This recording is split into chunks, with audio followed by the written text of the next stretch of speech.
How do I know? I'm getting the phone calls. You see, transparency should not scare anybody. That's how accountability works, and that's why in our letter, we ask for an audit. But instead, what do we get? A discussion about Tavis Smiley, the pastor, the parishioners, the business owners, the people asking the questions, their motives, their ambitions, their character. Well, let me tell you something. When you can't answer the questions, attacking, insulting, and gaslighting the persons asking the questions doesn't make the questions disappear. It just makes people ask why you won't answer it. Let me be clear.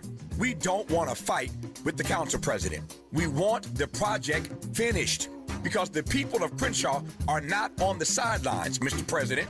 They are Crenshaw. And if culture really is undefeated, then respect the culture, respect the people, respect the businesses, and most importantly, respect the questions. Now, answer them. The Crenshaw Corridor community is still waiting, and September 4th is fast approaching. With a KBLA Talk 1580 editorial, I'm Tavis Smiley. As always, we welcome your feedback. Just talking louder. Just say nothing. Just say nothing. First things first.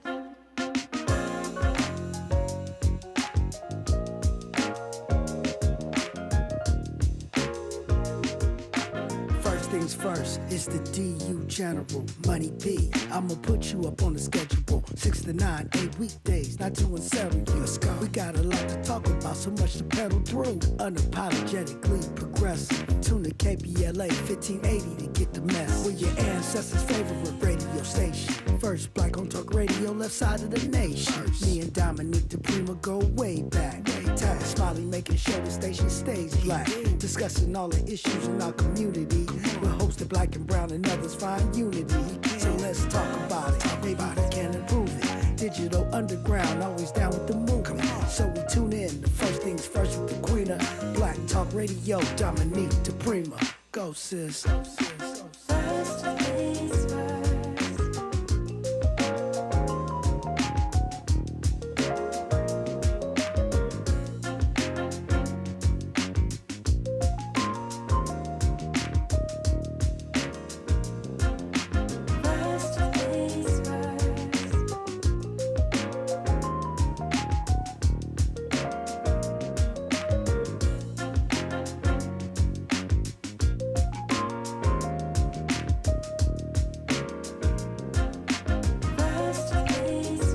KBLA Talk 1580. Good morning, and God bless.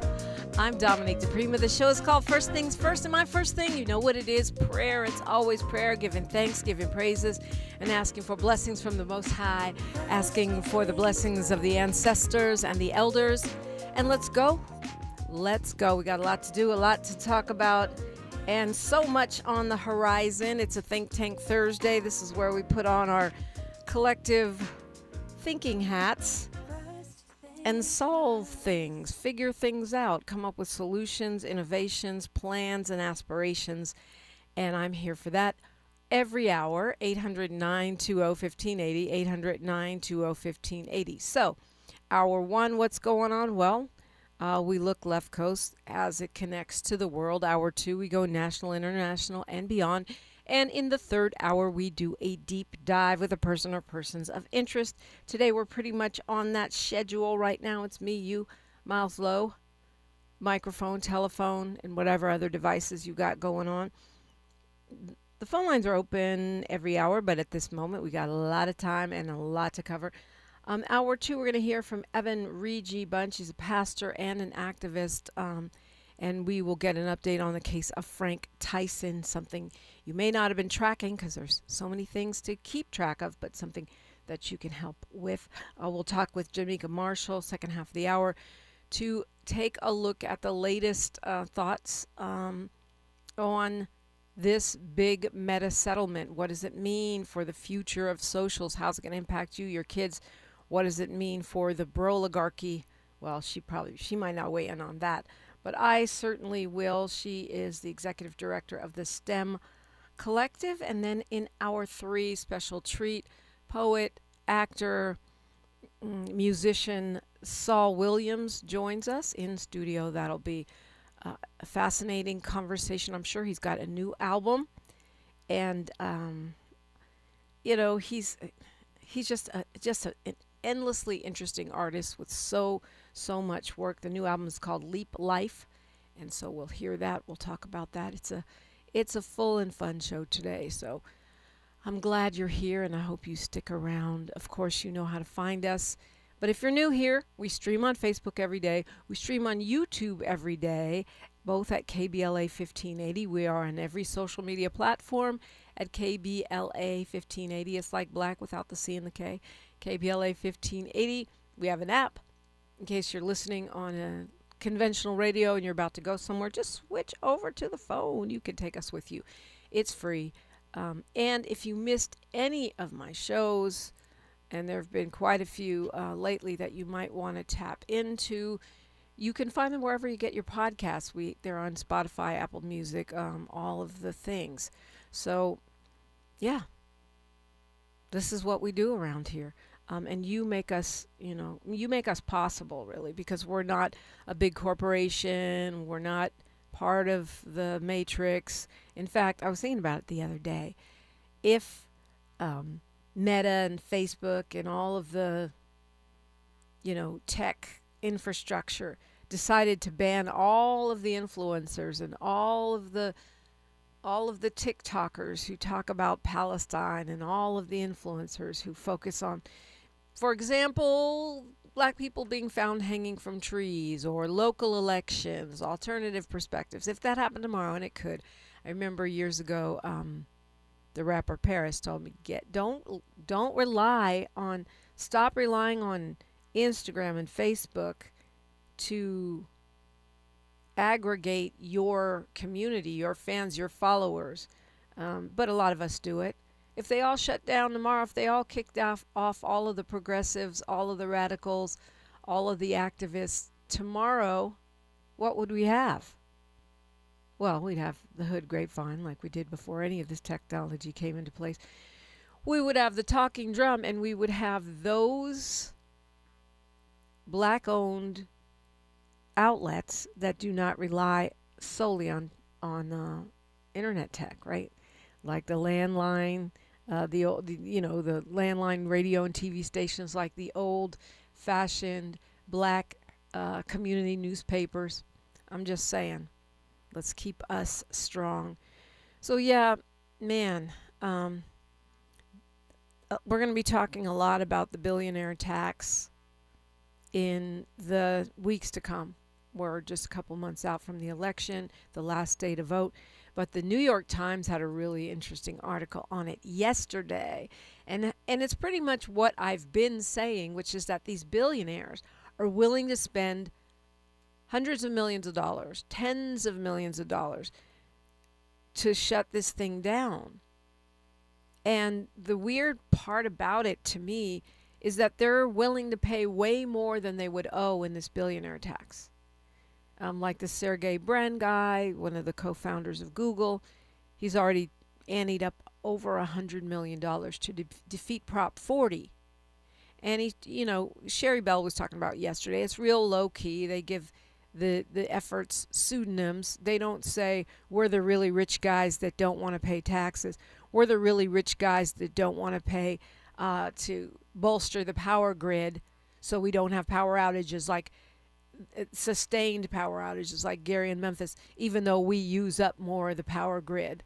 We suck up all the energy for our data centers, but we don't want to pay more to shore up the power grid, the infrastructure. It's not committee of rich guys who don't want to pay to shore up the water infrastructure because we're guzzling water for our massive lawns and estates, and not to mention cooling at data centers and the industrial uses that we make of water so that we can keep our billions flowing in to our guzzling bank accounts. They don't say that. They come up with pseudonyms. And of course we should be used to that because that's what conservatives are so gifted at. The We'll Never Hang You from a Tree Act, which is really an executive order to hang all N-words. I mean, that's how they roll. And they're really, really good at it. Republicans, they're masters of it. They get you to vote for something that is the opposite of what you thought you were voting for or the opposite of what you actually needed. But so far, the New York Times' point is that so far the tech billionaires haven't been able to stop this bill from getting on the ballot. They were counting on Governor Gavin Newsom to shut it down, right, through negotiation. And the governor said it outright. He tried, but it didn't work. The unions wouldn't back off. And even though there are a couple of unions that are against this and they're prominently featured in the ads, the vast majority of the unions are for the billionaire tax. And although this billionaire's tax is a one-time 5% tax that would be used to fill the hole in Medi-Cal that was created by the big ugly bill. So basically, it's taking a little tiny bit of the tax refund the extra tax refund that they're getting from Trump and clawing it back to pay for health care in their state, right? So far, they haven't been able to kill it. It will be on the November ballot. And so far, they're being real slick with it. They're not saying, you're not going to see Sergey Brin and Elon Musk. Their pictures are not going to be on the ads. Proposition 40 is the one I'm talking about. And unless someone can convince me otherwise, it sounds like a good idea to me. Okay. Sergey is worth $275 billion. $275 billion. You can't even get your mind around that. 1,000 millions times 275. And when it comes to money, the billionaires have it. If money was the only answer, they would win. They have an organization called Building a Better California. And that is probably exactly a really good example of what I'm talking about. Building a Better California means how to defund Medicaid, how to make sure the billionaires don't have to pay to build a better California is the real goal of Building a Better California. And the other tricky thing about this is that they've got two ballot measures that they're putting forth that will undo the billionaire tax if it passes. So in other words, if we pass Prop 40 and they manage to pass, I think it's 41 and 42, yeah, it's 41 and 42, then it doesn't matter what the voters say because they're going to undo it with these other propositions. Crazy. They've already reserved $90 million in advertising. $90 million. The Yes on 40 people don't even have $1 million. So that means that if Yes on 40 wins, it's going to be word of mouth, people hitting the pavement, community organizing, and the rebellion of the people against the broligarchy, the kleptocracy, the billionaire class. 800-920-1580. Bill Gates wrote a letter about AI. I want to get your thoughts, Miles, and see what he's talking about. That and more when we come forward on KBLA Talk 1580. Thanks for starting your morning off with a voice that speaks truth to power and the powerless, getting to the heart of what matters most in our community. This is where authentic conversation meets real action. From breaking news and politics to culture and community solutions, this is where you hear perspectives you won't hear anywhere else. This is where we come together, get informed, and make change happen. You're inside First Things First with Dominique DiPrima on KBLA Talk 1580. Good morning, sunshine. You make my day. Just in case you missed our Procrastination Crenshaw Town Hall.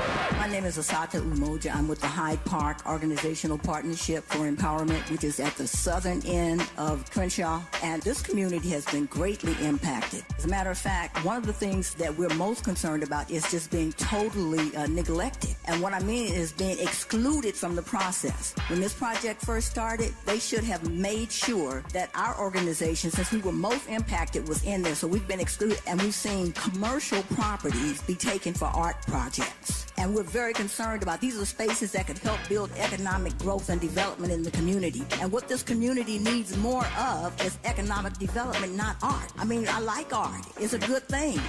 But they're putting the cart before the horse. Because without a solid economic foundation, what they are calling cultural tourism absolutely has no significance and no meaning. And this community is going under if we don't stop and do something to help build that economic foundation and support the businesses that are the tax base for this community to build the kind of services that we need. And the response from our leadership is totally inadequate. Holding them accountable. We're KBLA, Talk 1580.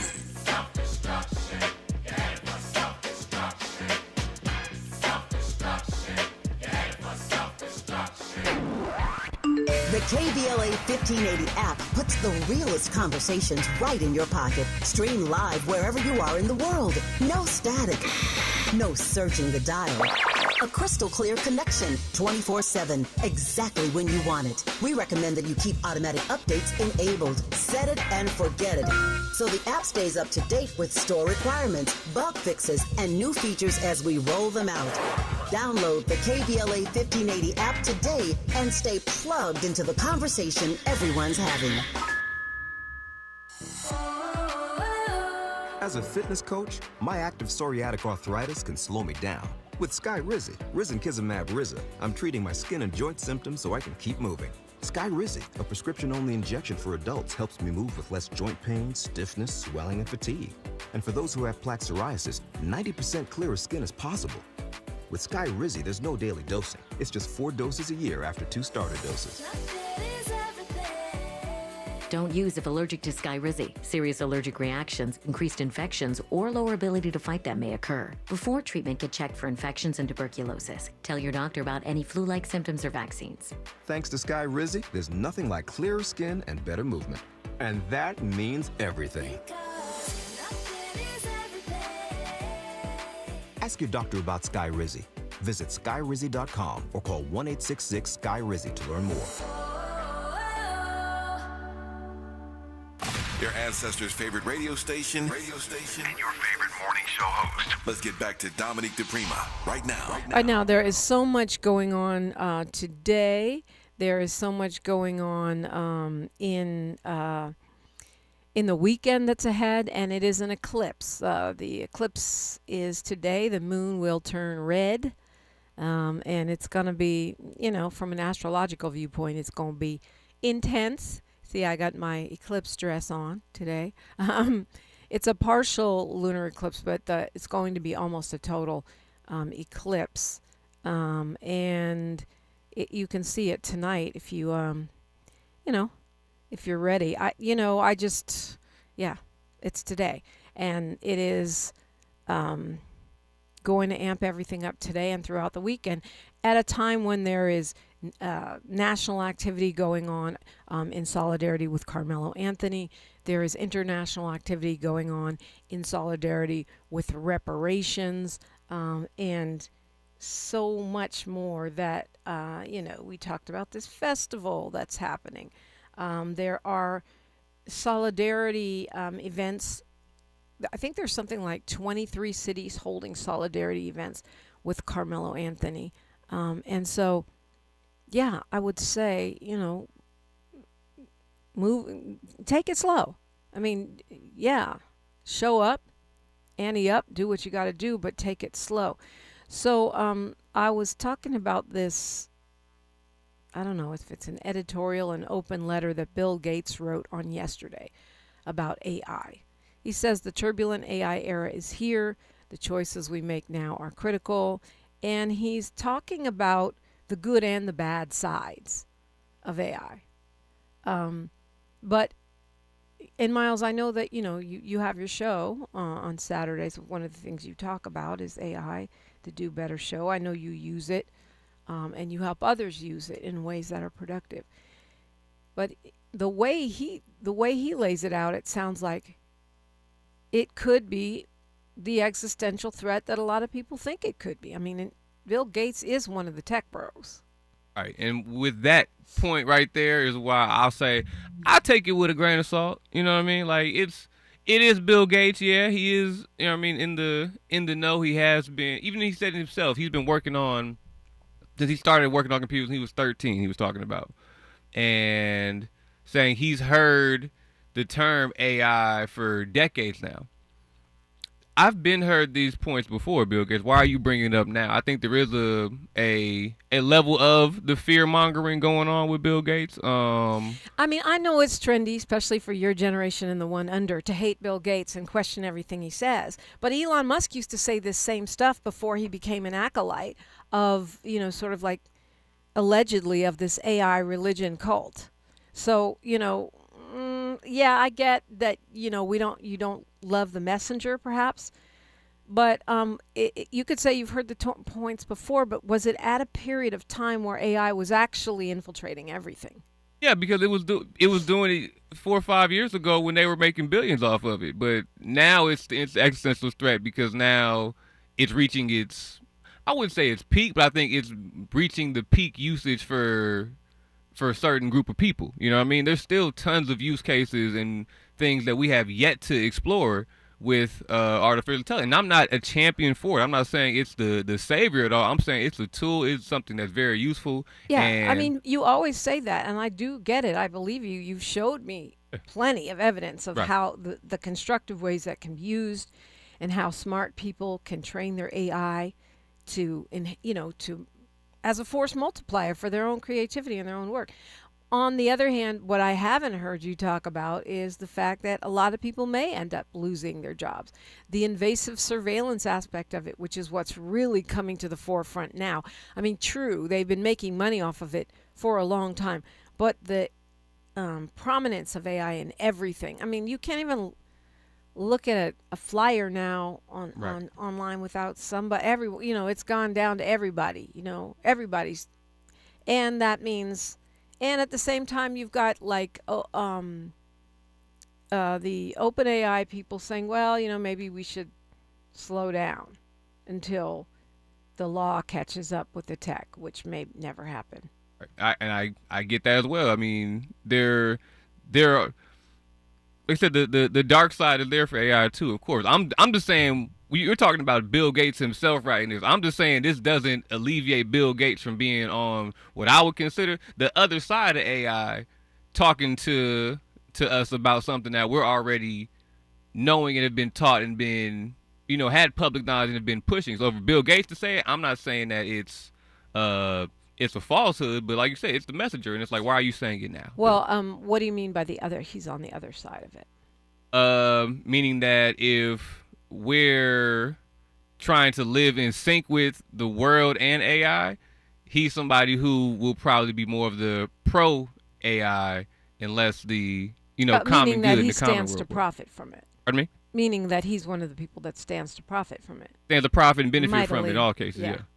Yeah, that's true. He also fashions himself a humanitarian, and though I know many people do question that, and I think any billionaire that has, the foundations to an extent, they're always sort of money laundering or money maximizing tools for the very rich. But I think some of the things that he says have to be studied. If, for example, already been studied. There we go. That's what I'm saying. It's already been studied. This is really though, but really, because there's nothing in place. I think he makes a good point. If all these folks lose their jobs, which is already starting to happen. Yeah. What's the plan? I mean, I think that's his question. What's the plan? Or do we have a universal basic income plan in place so that we don't have a massive millions of people deep permanent underclass? But while that is the conversation to be had, is this something that Bill Gates is putting forth a viable plan for? Is he putting people that have everybody's well-being and thought in mind in these conversations with him? Because that's not who the people who they put on the front of these magazines to say is the face of AI and the people who they're choosing to solve these problems. Because those are the same exact group of people that are putting these things in action anyway.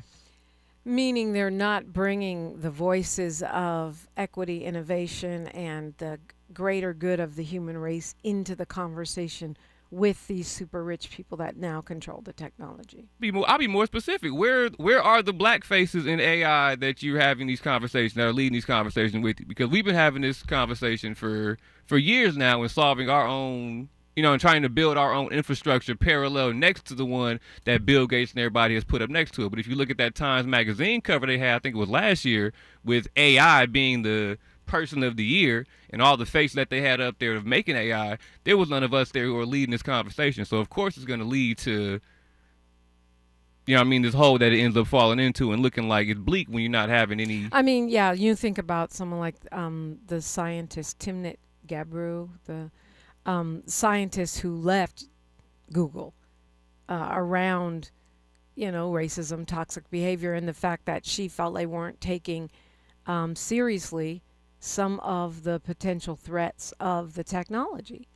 And so, yeah, that's a fair point.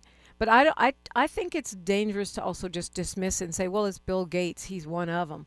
I mean, true, but saying that he doesn't speak for everybody. No, not at all. But what are we doing about it, I guess is my question. What are we, and on a big macro level, like, whether you use AI or I use AI, or how we personally do it is one thing.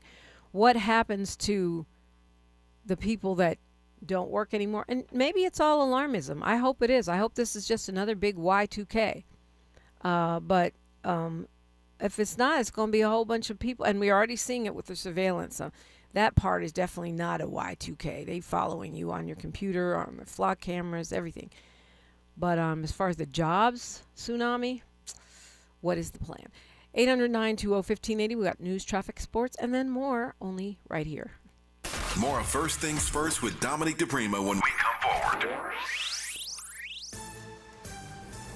I'm Bree Wood with BIN News Now. President Trump is escalating his criticism of Canada, saying the country has taken advantage of the U.S. for years. They charge tariffs that are unbelievable, like on milk, 400%. Speaking on the Glenn Beck program, Trump defended tariffs on some Canadian goods and joked about renaming Lake Ontario Lake America. Deloitte is paying $21.5 million to settle claims from the Trump administration that its hiring and workplace practices discriminated based on race and sex. The agreement comes as the Justice Department continues scrutinizing corporate DEI programs tied to federal contractors. And Sony says more than 550 movies and TV shows will disappear from some PlayStation users' libraries on September 1st due to expiring licensing agreements. The move affects customers in the UK and other regions, renewing concerns about digital ownership of purchased content. Get BIN News Now, on demand 24/7 on the iHeartRadio app. The Crohn's and Colitis Foundation has been at the forefront of inflammatory bowel disease research and care for over 50 years. Learn more about research, education, and support at Crohn'sColitisFoundation.org. This is the KBLA Sports Minute with Ray Richardson. There is more drama with the Lakers sale. Jeannie Buss, one of 6 children of former Lakers owner Jerry Buss, has filed a lawsuit against her 5 siblings to block the sale of the siblings' 17.8% ownership of the Lakers to Bob Iger and Josh Kushner. Iger and Kushner have an agreement with Lakers owner Mark Walter to buy the team from Walter for $12.5 billion. 5 of Buss's children have agreed to sell their percentage to Iger and Kushner. Jeannie is holding out because she feels the Buss name should maintain some percentage of the Lakers with the new ownership group. The sale is not official until the NBA Board of Governors vote to give formal approval. The next owners meeting is in September in New York City. The Dodgers lost another one-run game in Atlanta Wednesday night, 6-5. The Braves got a 2-out pinch hit single in the bottom of the 9th to win it. No debates, no speculation, just the info you need. That's your KBLA Sports Minute. I'm Ray Richardson on KBLA Talk 1580. In a world full of noise, one station keeps it real. KBLA Talk 1580, where the conversation goes deeper, the voices sound like yours, and the issues that matter most to our community take center stage. Progressive, powerful, unapologetically us. Whether you're driving through the city or tuning in from your home or office, join the public square. KBLA Talk 1580, your home for talk that enlightens, encourages, and empowers. Listen live on our free KBLA 1580 app, on our website at KBLA1580.com. KBLA.com or on your radio dial at 1580 AM. Unapologetically progressive. Don't be anxious or confused about AI.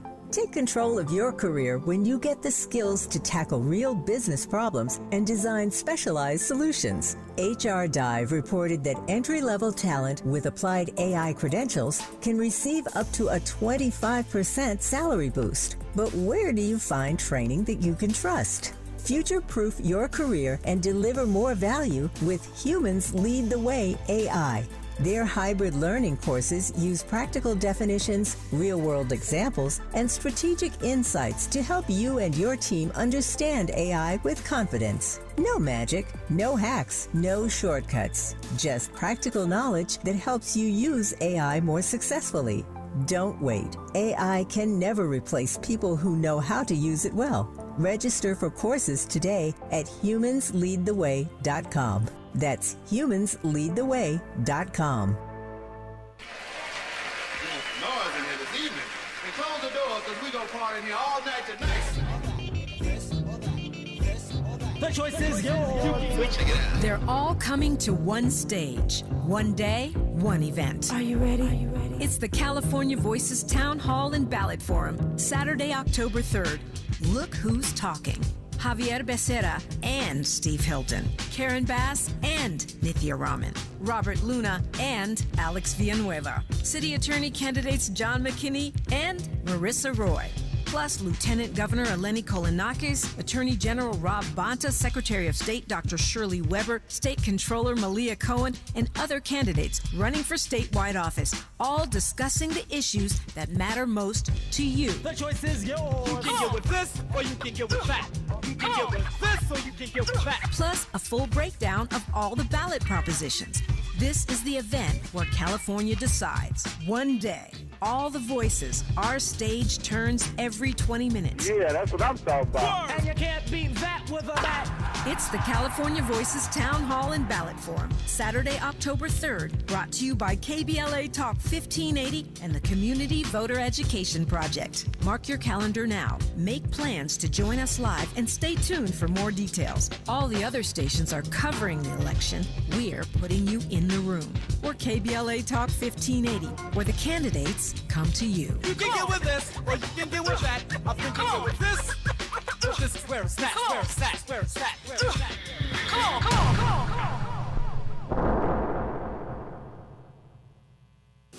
Thanks for waking up with Dominique DiPrima on KBLA Talk 1580. Okay, so basically, Miles, it sounds like what you're saying is that Bill Gates needs to put his money where his mouth is.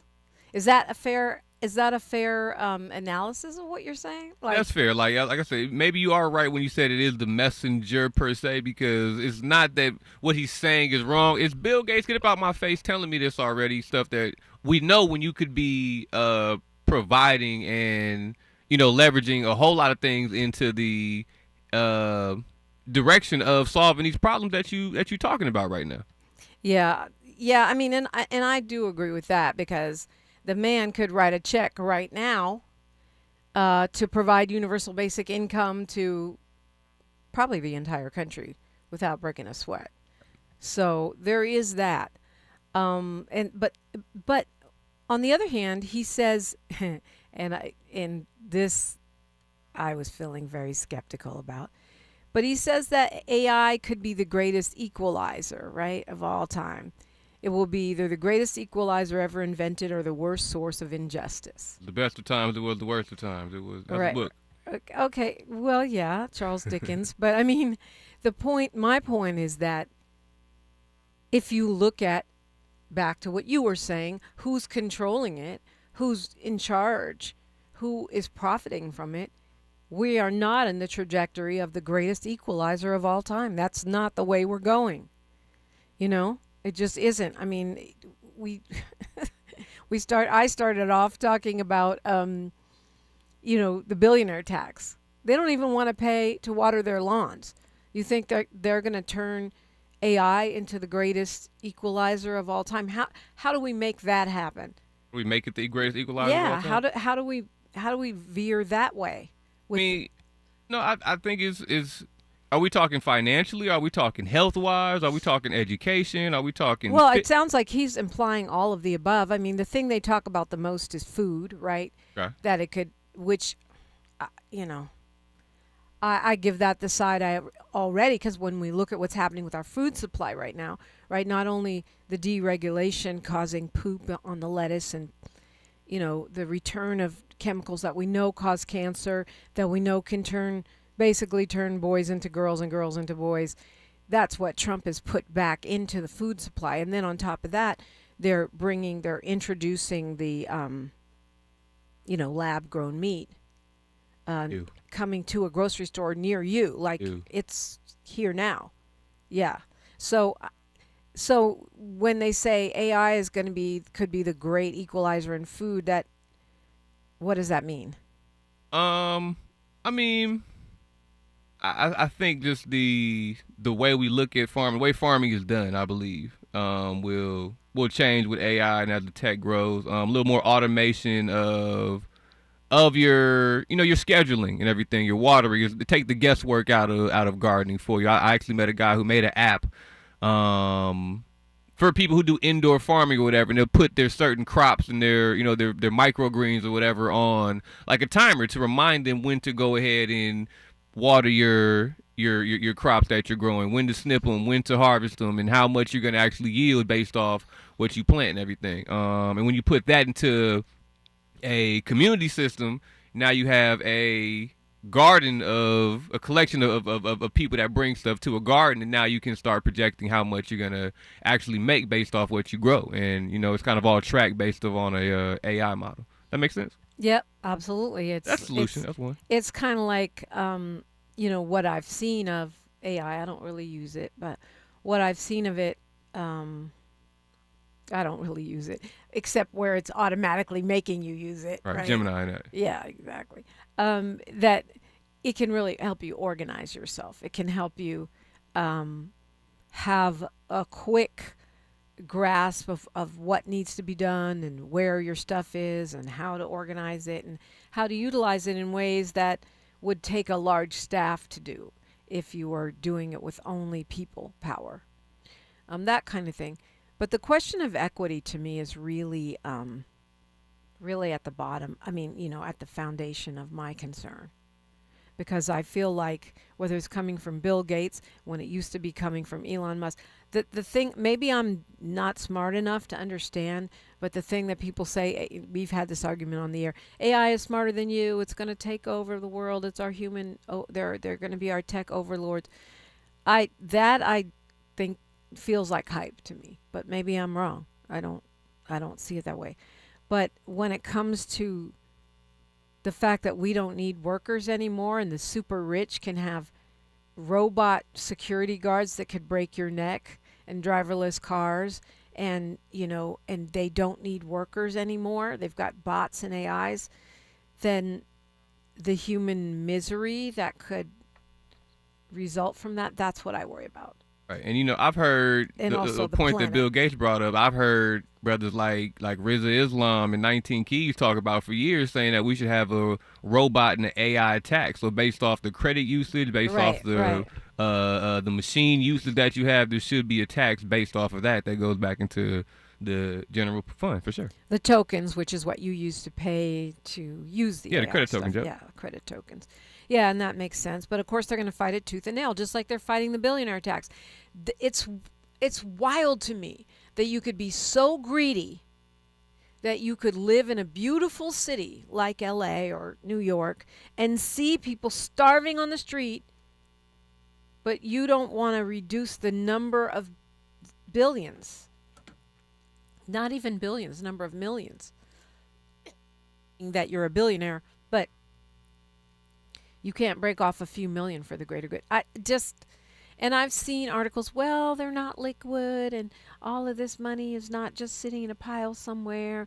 Many of them, it's invested in their various businesses, or it's valuation of a business that hasn't yet been realized and all that. I get all that.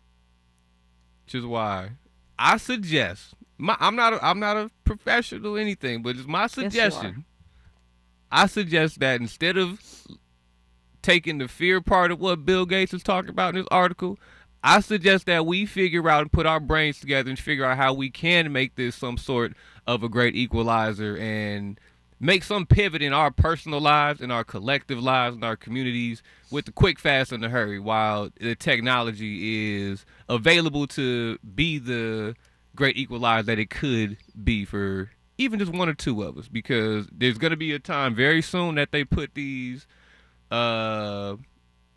tools way out of your price range. And you see how high, you see how far your dollar's getting you right now. Imagine when AI is $200, $300 a month. You know what I mean? Nobody's going to be using Gemini then except the people who are zooming past you in, you know what I mean, all aspects of life that you're going to compare yourself to. So yeah, I mean, and I agree with that. Like, it's just like the early adopters or early adapters, I think it is, of the internet, you know, of the internet.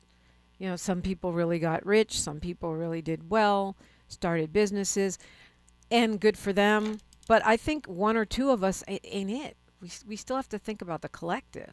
No, I mean, that's what I mean. But do that for one of or two of us have to start for the collective. If I had to be the first one to start for the collective, Dominique has to be the second one for the collective. If Paul from L.A. and Fred from Crenshaw have to get on board and be 4, 5, and 6, and we just expand from there, that's what's going to have to be. Somebody's going to have to be the center node for it all.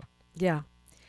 Yeah, no, I agree with that. And we got to have experts, and we have to have, I'm not a proponent of being scared. I tend to be like, okay, I lived through Y2K. Y'all said it was going to be the end of the world. It wasn't.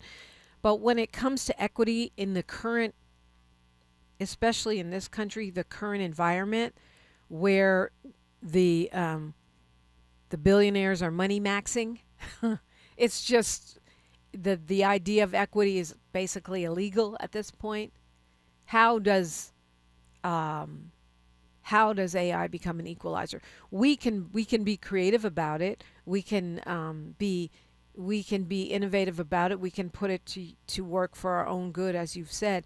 But we still don't control the means of production. We still don't control the industry on a societal level. That's what we got to team up at and find a tribe and community that has the parts that you don't have. If you have the gardening skills, find somebody with a plot of land that isn't making any money on it. Yeah. Because I'm only saying that because we're sitting here watching the food deteriorate in front of us, and we're expecting it to get better, and that's not the direction it's heading in. You know what I mean? That's not the direction it's heading in. Water's not getting any cleaner. I don't You know, this is one of the things that seems totally bizarre to me. You're a billionaire. You know, you have the capacity to go to Mars or whatever you want on any given day. But you're allowing the emperor that you installed with no clothes, right? You're allowing the Orange Menace to poison the water and the food supply, which you also eat. You can tell me they're in their golden palaces eating different beef and different lettuce than we have, but not all day. They're traveling around the country and around the world. They're eating at restaurants. Their kids are, for sure. You're poisoning yourself. That's great. That's, to me, psychotic. If there was a definition of psychotic, that would be one. You're so obsessed with the love of money that you are willing to poison yourself and your children. And that's why I don't want their help, Dominique. I want your help, Dominique. I want Paulie's help. I want Molly Bell's help. I want Tavis's help. I want, you know what I mean? I want our help. I don't want to be helped and saved by that. Look at what you got going on right now. I'm cool. I've seen all I need to see. Carl Tucker says Magic Johnson is a billionaire and he's happy. No one is arguing that billionaires aren't happy. So's Jay-Z. So's Hov. So's Oprah. Right. I'm cool. So is Beyonce. What? That's not that was never the question. I'm glad they're happy. Be happy. Get yours. Live your life. My issue is, why is it such a problem for you to ante up 5% one time? You know, you're going to pay. Basically, Sergey Brin is willing to pay $100 million to avoid paying $20 million. He says it's the principle of the thing. He says he escaped communism and he doesn't want to see it here. So if that's your extremist view, that means you want to eliminate the fire department, the police department, and public schools. And that may sound like me being hyperbolic, but actually they're already moving to do many of those things. It's not a question of are they happy. Yogi Fish says, ask AI for a solution to that question. LOL. AI isn't sentient, meaning it's not. It doesn't have consciousness. But it does have, from what I'm reading, self-preservation as part of its agenda. Sure. Yeah, which is not the same as consciousness. But that's why we hear these stories about people being blackmailed by AI when they try to shut down a certain system, reinstalling itself, and resisting being minimized. It's here. It's here. It's on your heels, y'all. But look, that's why you ask yourself that question. You know what I'm saying? You got the answer inside you. Why don't you have an answer? Stop letting AI be smarter than you and act like it has all the answers. What's your answer to the question? Let's move on that. That you maybe AI or some other great minds like Dominique and ours to build on it with you. But no, AI don't got the answers. You got the answers, homeboy. Well, the only reason I brought that up is because I think he's joking, but the only reason I bring it up is because if you ask AI that, although it's not sentient, it will make the choice that preserves itself.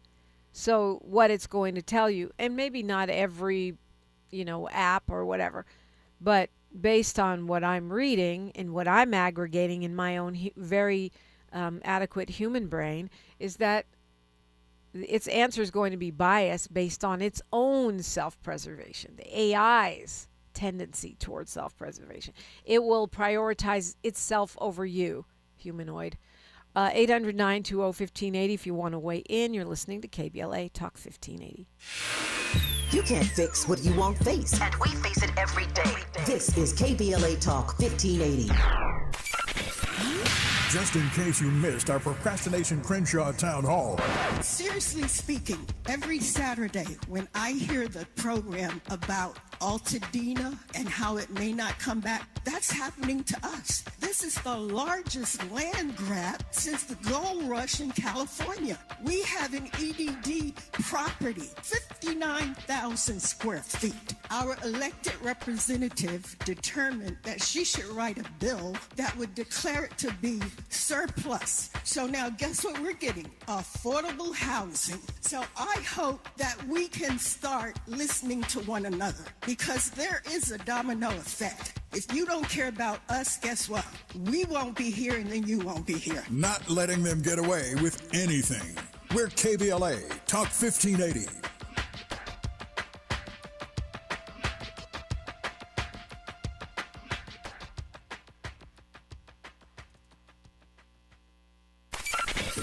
Dominique DiPrima. Taking care of our aging loved ones is always a top priority. But do you know that the rising cost of the long-term skilled nursing home can easily exceed $10,000 a month? Be aware that that cost isn't covered by health insurance, Medicare, or the VA. Even short nursing home stays can wipe out your family savings. Attorney Zoran Basic and his firm, Nursing Home Solutions, can help most middle-class families qualify for nursing home benefits to be paid by the state. You've heard Zoran Basic on my show, and you remember that these are benefits that you have earned. Protect your assets that have taken a lifetime to build. Keep the savings, the family home, and the business. Call Zoran at Nursing Home Solutions at 800-773-6467. Nursing Home Solutions does not require in-person meetings. The phone number is 800-773-6467. That's 800-773-6467, or log on to nhscare.com for Nursing Home Solutions. KBLA Talk 1580. We've got a lot to talk about.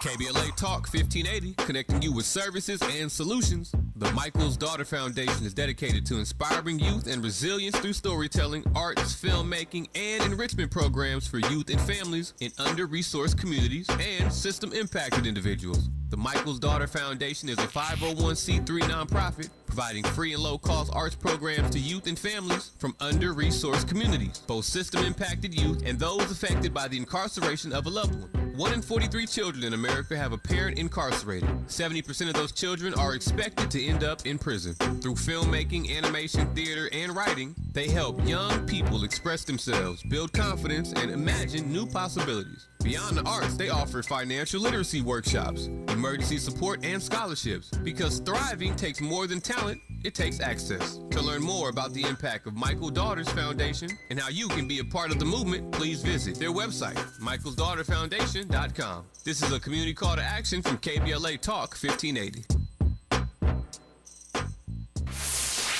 We're not for everybody, but we're for everybody. You're listening to KBLA Talk 1580. Yeah, a lot to talk about. It's funny how these two seemingly separate topics intersect at the very rich. They intersect at the corner of billion and trillion. Although Elon Musk is not a trillionaire anymore, he may be one again soon. And no, Yogi, I'm not afraid to engage with AI responses, but I think you got to know your tool, right? If your tool has a built-in bias towards itself, you want to know that, right? You want to know that.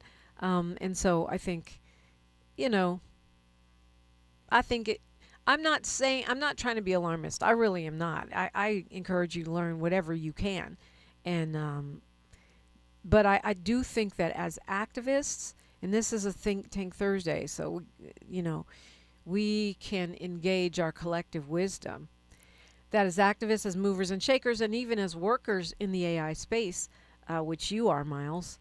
I know you help other people get their businesses up to speed using AI. You help people do their marketing and all kinds of things. That we also need to be mindful about the equity piece in terms of you mentioned taxation. That's a great thought, but also unionizing, or how do we push the lawmakers to regulate this in a way that's equitable? Because one of the things I also learned from Congresswoman Maxine Waters is that a lot of the times the lawmakers don't even read the briefings that they get on different things. And many of them are not tech savvy at all. I mean, a lot of them are old. Not that being old automatically means you're not tech savvy, by the way, but it can, right? And so I think that's also part of it, is we, the people, have to make this a priority for the people that are starting, and many of them are younger too, these people that are starting to gain more traction on the political landscape based on things like healthcare for all, based on things like free college, based on things like universal childcare, which are focused on the greater good, which some will call it, they'll try to smear it, saying, oh, this is communism, self-proclaimed democratic socialists, or even DSA members, and progressives who aren't socialists, who are actually real progressives, not just posers, that part of the agenda for equity, part of the agenda for economic justice has to be finding a way to make AI an equalizer rather than an entrencher of the billionaire class that already owns it and that already has an outsized influence on this administration. What does that look like? Let's put on our human brains for a moment and give ourselves that homework. I think it's important. And whether it's an inflection point or not, we know that it's growing in prominence. Whether it's an existential crisis, whether it's really the game changer that Bill Gates says when he says you can't compare this to previous technologies. I don't know about that, because after all, the internet became pervasive. I can't even imagine life without the internet now. So that's what you're talking about. You're talking about a technology that becomes so transformative in terms of the way we live our lives that it changes the basic functions of society. And I think the internet did that. And one of the, one article I keep citing is that, and I saw that in my lifetime, because when I was a kid, we didn't have that. I mean, not widely available. Yeah, I'm a OG. Yeah. And a lot, and Miles, your generation, the millennials, the last generation to really grow up not entirely online. Going to the library, we had encyclopedias for real. Right. Yeah. Yeah. Right. You had encyclopedias. When I was a kid, people didn't email. It wasn't a thing. So, and the phones looked like a loaf of bread. So, we've seen massive change in our lifetime. He's saying we're going to see more. Yeah. You're saying it's already here. Yeah, it's starting. It's not, like I said, it's not at the advanced level yet, but it's still like I said, it's a teenager. You know what I mean? And you got to choke it up before you get to be a grown up. I get it, but you got to just ride the wave and see what we get. Yeah, maybe a bit late for that. I mean, we'll talk next hour, second half of the hour. We'll talk about the Meta agreement and what that means. And I thought it was hilarious that Meta was calling on YouTube and TikTok to do what they're doing. Yeah, because you did it willingly. 29 attorneys general had to force you. But we'll talk about that next hour. But whether it's a threat or an opportunity or both, which is probably likely both, it is true that being an early adapter, being somebody who gets in before it's so gate kept that you can't afford to get in, is never a bad thing. Never a bad thing. So listen to Miles' show, Saturdays at noon, right? All right, next up, we're going to be talking with Reggie Bunch, Pastor Bunch. Talk to us about Frank Tyson. Second half of the hour, we'll be talking about the Meta situation. And we have a great conversation about how things are going to change in your social media. And the final hour of the show today, we'll be talking with poet, actor, and musician Saul Williams. Got a lot to talk about. KBLA Talk 1580. KBLA 1580 Santa Monica. I'm Bree Wood with BIN News Now. President Trump is escalating his criticism of Canada, saying the country has taken advantage of the U.S. for years. They charge tariffs that are unbelievable, like on milk, 400%. Speaking on the Glenn Beck program, Trump defended tariffs on some Canadian goods and joked about renaming Lake Ontario Lake America. Deloitte is paying